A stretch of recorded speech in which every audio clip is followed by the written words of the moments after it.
Hello friends, welcome to latest leaves and lines. Bengal wine flower buds pastel sketch వాసన garden నుండి Bengal wine flower బడ్స్ను cut చేసి తీసుకొచ్చాను. గీయడానికి తగిన విధంగా పెట్టుకున్న, కావలసిన కలర్స్ తీసుకున్నా. బెంగాల్ వైన్ ఫ్లవర్ బడ్స్ ఎలా ఉన్నాయంటే, వైలెట్ కలర్ బడ్కి గ్రీన్ తొడిమ, పొడుగ్గా సన్నని కాడతో, చిన్న గ్రీన్ బడ్తో, ఒక లీఫ్తో ఉంది. నేను ఫస్ట్ వైలెట్ కలర్తో డ్రా చేస్తూ, గ్రీన్తో బడ్ వెనుక పార్టును, కాడను డ్రా చేస్తూ, చిన్న ఫ్లవర్ బడ్ను డ్రా చేస్తూ, పెన్సిల్తో షేడింగ్ ఇస్తూ స్కెచ్ను వేసిన.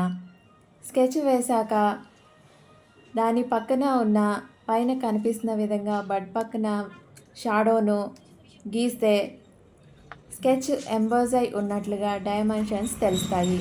అందుకే ప్రతి స్కెచ్ వేశాక స్కెచ్ పక్కన పెన్సిల్తో షాడోను గీస్తూ ఉంటాను.